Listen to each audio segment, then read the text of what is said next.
ರಾಮನಗರ ವಿಧಾನಸಭೆಗೆ ಕಾಂಗ್ರೆಸ್ ಅಭ್ಯರ್ಥಿ ಆಯ್ಕೆ ವಿಚಾರಕ್ಕೆ ಸಂಬಂಧಪಟ್ಟ ಹಾಗೆ ಪಕ್ಷದ ಹಿತದೃಷ್ಟಿಯಿಂದ ಎಷ್ಟೇ ನೋವಾದರೂ ಸಹಿಸಿಕೊಳ್ತೀವಿ ಅಂತ ಕೆಪಿಸಿಸಿ ಕಚೇರಿಯಲ್ಲಿ ಸಚಿವ ಡಿಕೆ ಶಿವಕುಮಾರ್ ಪ್ರತಿಕ್ರಿಯೆಯನ್ನ ಕೊಟ್ಟಿದ್ದಾರೆ. ಯಾಕೆಂದ್ರೆ ರಾಮನಗರ ಕಾಂಗ್ರೆಸ್ ಟಿಕೆಟ್ ಆಕಾಂಕ್ಷಿಗೆ ಒಂದು ರೀತಿಯಾದಂತ ಶಾಕ್ ಆಗಿದೆ. ನಾವು ದೇವೇಗೌಡ ಎಚ್ಡಿಕೆ ವಿರುದ್ಧ ಹೋರಾಟ ಮಾಡ್ತಾನೆ ಬಂದಿದ್ದೀವಿ. ಈ ಹೋರಾಟದಲ್ಲಿ ಕೆಲವು ಬಾರಿ ಸೋತಿದ್ದೀವಿ, ಕೆಲವು ಬಾರಿ ಗೆದ್ದಿದ್ದೀವಿ. ಹಾಗೇನೆ ಕೆಲವು ನಿರ್ಧಾರಗಳನ್ನು ನಾವು ಗೌರವಿಸಬೇಕಾಗತ್ತೆ ಅಂತ ಸಚಿವ ಡಿಕೆ ಶಿವಕುಮಾರ್ ಅವರು ಹೇಳಿದ್ದಾರೆ. ಸಿಎಂ ಲಿಂಗಪ್ಪ ಪಕ್ಷದ ನಿಷ್ಠಾವಂತ ಮುಖಂಡರು. ಅವರ ಮಗ ಬಿಜೆಪಿಗೆ ಹೋಗಿದ್ದರ ಬಗ್ಗೆ ಅವರಿಗೇ ನೋವಿದೆ.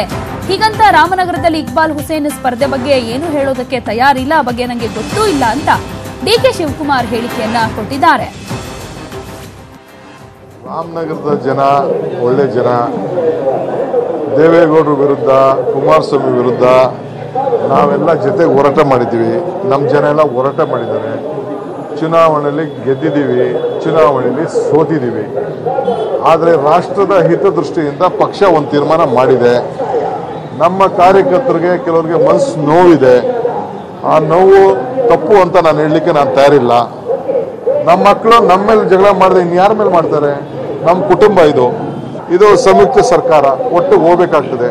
ನಮ್ಮ ದೃಷ್ಟಿ ಇಡೀ ರಾಷ್ಟ್ರದಲ್ಲಿ ಜನ ನಮ್ಮನ್ನು ನೋಡ್ತಾ ಇದ್ದಾರೆ. ಕೆಲವು ಸಂದರ್ಭದಲ್ಲಿ ನೋವಾಗ್ತದೆ, ಕೆಲವು ಸಂದರ್ಭದಲ್ಲಿ ಖುಷಿ ಆಗ್ತದೆ.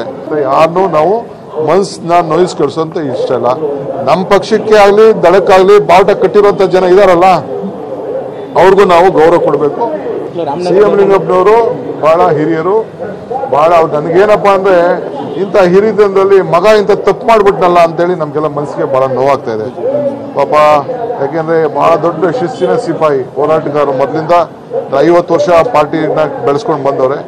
ಅವ್ರ ಮಗ ಇಂಥ ಕಾಲದಲ್ಲಿ ಅಪ್ಪನ ಕೇಳದೆ ಹೋಗಿ ಹಿಂಗೆ ತಪ್ಪು ದಾರಿಗೆ ಇಳಿದ್ಬಿಟ್ನಲ್ಲ ಅಂತ ಅವ್ರಿಗೂ ಬೇಜಾರಿದೆ, ನನಗೂ ಬೇಜಾರಿದೆ. ಇಕ್ಬಾಲ್ ಹುಸೇನ್ ಏನು ಕತೆ ಸರ್? ಈಗ ಬಂಡಾಯ ಅಭ್ಯರ್ಥಿಯಾಗಿ ಅವರು ಯಾವ ಬಂಡಾಯ?